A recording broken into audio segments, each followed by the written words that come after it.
طبعا يا رجال افتحوا الكلام من المعدو. عريس في صنعاء جو يتضاربوا داخل العريس حقه.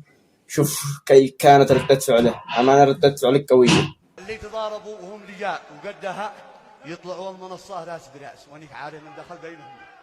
سواء اسمع بس انه يجي يخرب العرس خاسر فيه 5 مليون حرام لا خرجها من عيونه. وانا لما اسمعوا اللي يقلد لي عن فطهانه وباب الباب والله ما يقلد حاجه. اسمع اقول لك يا عمنا طلعوا المنصات الحين يلون الرجال حقهم ولا حد يتدخل. اسمع انا خاسر 5 مليون ما اجيش يقلد لي عن فطهانه يلعن عاده.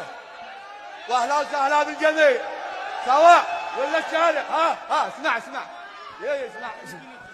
اسمع صلوا على النبي. والله ما انا من المطربه ما يقهرني الا يوم يقلد لك عن فطه وبعدين باب الباب والله ما يسوي حاجه. سواء يا اما اسمعوا يا سمرنا وبعد السمره خرجنا باب الباب يروينا رجالته. سواء واهلا وسهلا بالجميع. ايوه كما شاهدتم يا رجال. طبعا هذا عريس في صنعاء جو يتضاربوا في العرس حقه. ما رايكم لو كنت عند بقعته ما كنت بحال؟ طبعا انا من وجهة نظري ولا انه سوى الذي عليه، لانه يا رجال جو يشغل العرس ولا السفاه وهو كره 5 مليون